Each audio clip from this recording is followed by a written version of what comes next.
यह नागिन आज बहुत खुश है, उसने अंडे दिए हैं।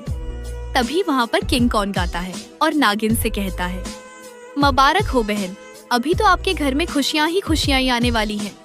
यह सुनकर नागिन बहुत ज्यादा खुश हो जाती है।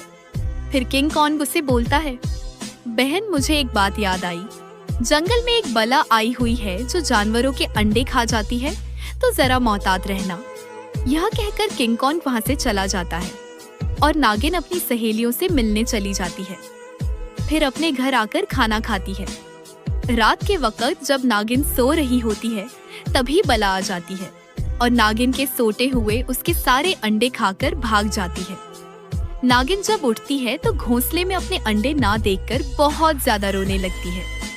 तभी वहाँ पर किंग कॉन्ग आता है और नागिन को अंडे देता है और कहता है, मुझे इस खतरे का पता था, इसलिए मैंने तुम्हारे अंडे छुपा लिए थे।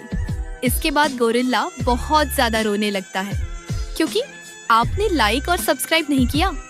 ये जहरीला सांप अब तक 100 से ज्यादा हिरणों के बच्चे मार चुका था, लेकिन आज तक सांप बचता रहा क्योंकि उसका दोस्त लकड़बग हमेशा साथ रहता था। मगर एक दिन सांप ने बहुत बड़ी गलती कर दी। इस काले हिरण के बच्चों को मारकर सांप नहीं जानता था कि जहाँ वह बच्चे मार रहा था उसी जगह पेड़ पर एक तोता बैठा था और तोते को वहाँ रहने को खुद हिरण ने ही कहा था। सांप ने बच्चों को मार दिया और फिर लकड़बग उसे खा लिया और चला गया। थोड़ी देर बाद हिरण वहाँ पहुंची और देखा कि उसके बच्चे अब इस दुनिया में नहीं थे। उसके पैरों तले जमीन कांप उठी। हिरण ने तोते से पूछा और तोता रोते हुए बताया, एक लकड़बग और एक सांप थे। ये सुनकर हिरण घबरा गई। फिर भी वह रोते बिलखते बिल्ली के पास गई और सब कुछ बता दिया। बिल्ली ने कहा, चलो उन भगोड़ों का हिसाब करते हैं। मगर हिरण ने बिल्ली को रोका और कहा, वह लकड़बग बहुत खतरनाक है। बिल्ली बोली, मारना तो पड़ेगा। और यह कहकर बिल्ली ने शेर और बाज के पास जाकर सारी बात बता दी। तेने एक साथ उन बदमाश कातिलों को ढूंढना शुरू किया। तभी तोता आया और बताता है कि उसने सांप और लकड़बग को बंदरों के बच्चे खाते हुए देखा। ये सुनकर शेर और बाज दौड़कर वहां पहुंचे। तभी लकड़बग बच्चों को खा रहा था। शेर ने उसे वहीं मार दिया, लेकिन सांप वहीं नहीं था। फिर बाज और बिल्ली दोनों एक साथ सांप को ढूंढने लगे। तभी तोता फिर से आया और